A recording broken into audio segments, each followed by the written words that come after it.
tem uma expectativa também de um cessar-fogo entre israelenses e o grupo Hamas, lá em Gaza. E para falar sobre esse avanço de negociação para uma trégua, nós convidamos aqui o João Miragaia, historiador, assessor do Instituto Brasil-Israel e apresentador do podcast Do Lado Esquerdo do Muro. O João que mora em Israel já há um bom tempo. João, bom dia para você. Obrigado por atender aqui a Nova Brasil mais uma vez. Bom dia, é um prazer. Ô João, dessa vez parece que caminhamos para uma trégua, para um cessar-fogo, quem sabe até uma troca de reféns. Dá para ser mais otimista dessa vez ou você ainda tem cautela? Olha, quando a gente trata desse tema, a gente nunca pode colocar a mão no fogo por um acordo vindouro. Mas aparentemente dessa vez o acordo está mais próximo do que nunca. Isso a gente percebe também pelas informações vindas da imprensa, tanto a imprensa israelense quanto a imprensa dos países do Oriente Médio, que tem fontes palestinas, especialmente do Hamas, mas também por uma série de fatores que alteraram a conjuntura e fazem com que a gente vislumbre esse cessar-fogo, ao menos momentâneo, como realmente próximo. E eu acho que o fator que mais me faz acreditar que ele realmente está chegando é que toda a rede de comunicações aqui, dos meios de comunicação que são pró-Netanyahu, eles ontem já estavam admitindo a possibilidade do cessar-fogo.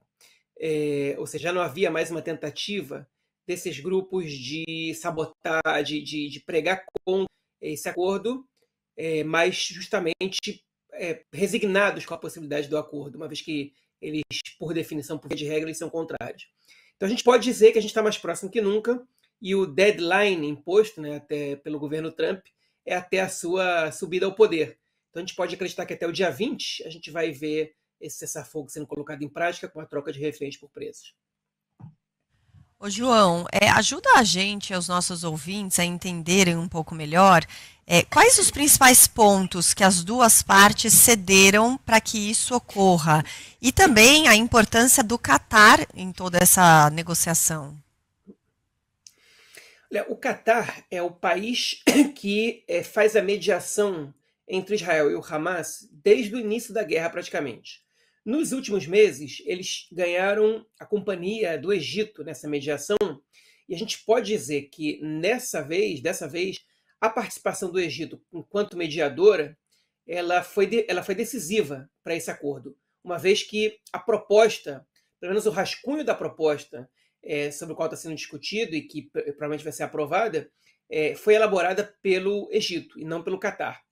Então, nesse aspecto, o Catar segue tendo um papel importante. O Catar é o país que dá asilo à liderança política do Hamas, ou pelo menos parcialmente. Os principais líderes políticos do Hamas estão no Catar, uma parte está na Turquia, uma parte tem em outros lugares, em outros países do mundo, mas dessa vez o Egito teve uma participação fundamental.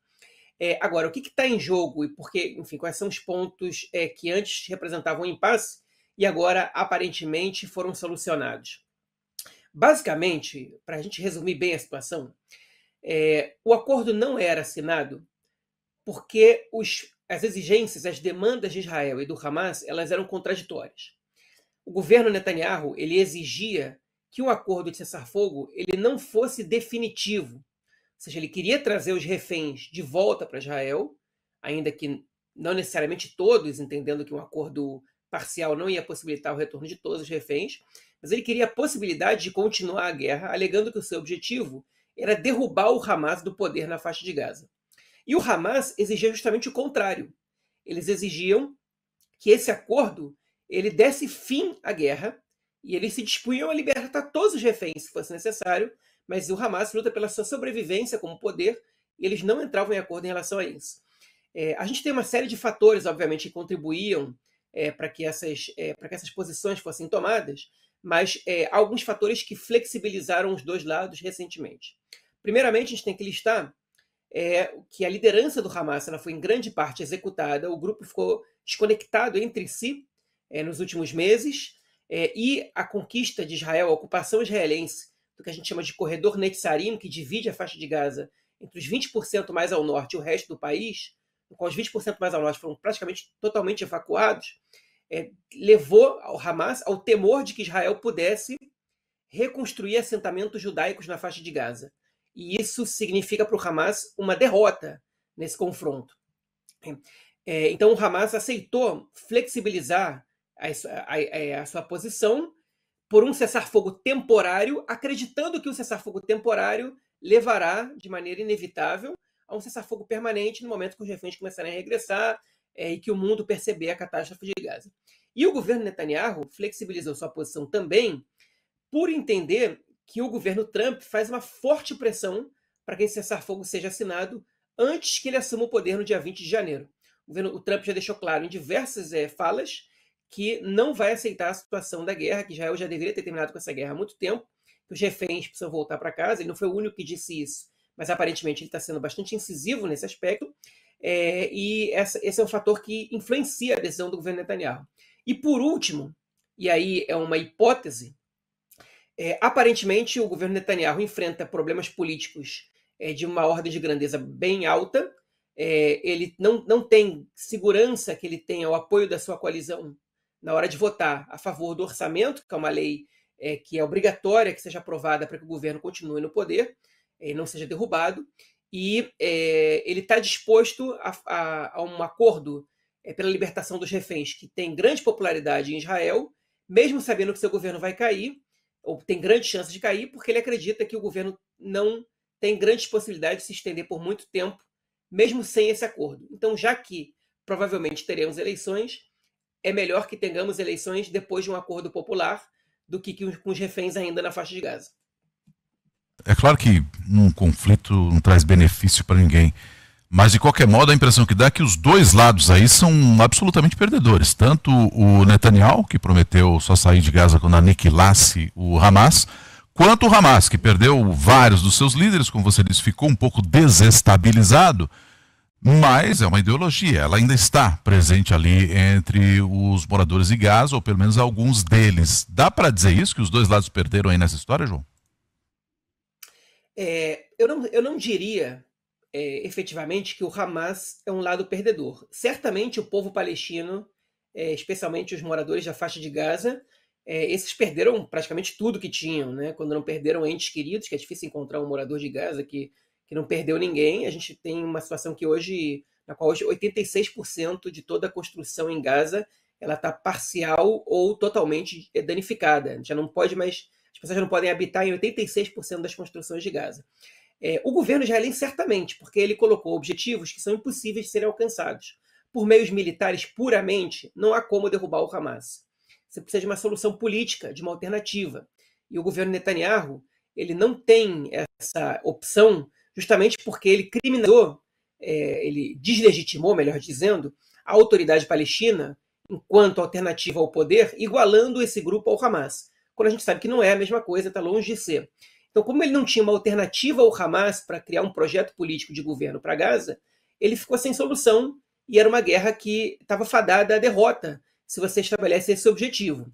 Agora, o Hamas eu não considero que saiu derrotado, porque se o objetivo do Hamas era a sobrevivência nesse confronto, a perda de líderes, a destruição do seu armamento e da sua estrutura militar, ela não necessariamente significa uma derrota, porque o Hamas conseguiu debilitar o Estado de Israel, conseguiu levar a questão palestina para o centro do debate novamente, e conseguiu também impedir, ou pelo menos paralisar, as negociações de paz entre Israel e a Arábia Saudita naquele momento, que aparentemente elas não terão um retorno tão rápido assim.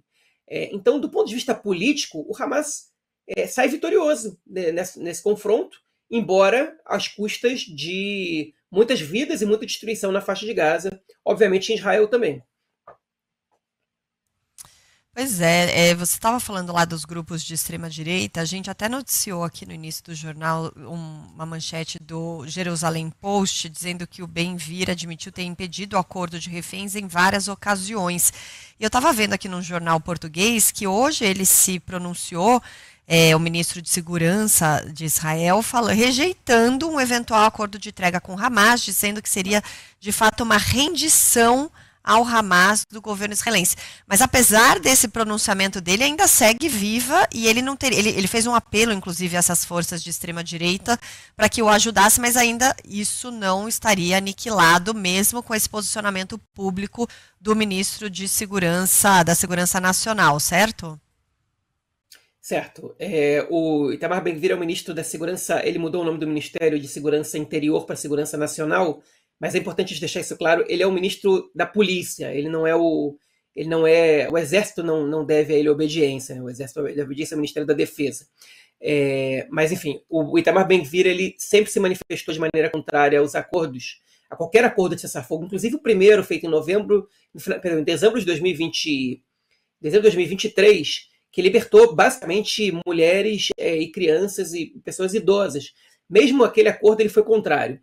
E ele foi o único voto contrário do gabinete. E agora ele segue contra o acordo de cessar-fogo, que vai trazer pelo menos a libertação de 33 reféns, entre os 100 que estão hoje sob o poder do Hamas.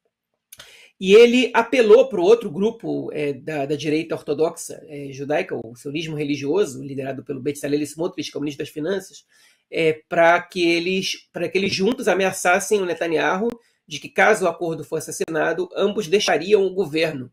E isso acarretaria na queda do governo e na convocação de novas eleições, caso eles realmente tomem essa atitude.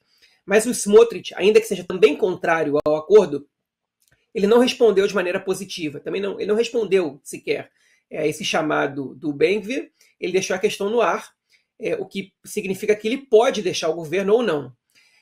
Mas eu acho que a pressão internacional e a compreensão do Netanyahu de que as eleições elas acontecerão mais cedo ou mais tarde vão fazer com que esse acordo dessa vez aconteça. E isso na verdade, isso representa uma crise dentro do governo, mas é uma crise que já se prolonga há algumas semanas. O Ben-Gvir, por exemplo, ele chegou a votar contra a primeira votação do orçamento, recentemente, por conta de uma questão financeira, uma questão orçamentária para o seu ministério. Ele queria aumentar o salário dos policiais, e o orçamento israelense atualmente é um orçamento de muitos cortes, porque houve muitos gastos com a guerra, e ele pôs o governo em risco quando ele orientou a sua bancada inteira a votar contra o orçamento, uma vez que a lei do orçamento ela condiciona a permanência do governo. Então é uma crise que já vem se prolongando e aparentemente tem grupos que estão somente esperando o melhor momento para abandonar o governo e para ir para eleições. Eu acho que o Netanyahu já se deu conta e por isso dessa vez ele não teme esses grupos e esse acordo deve sair. Se eles vão cumprir com essas ameaças ou não, aí a gente tem que esperar um pouco para ver.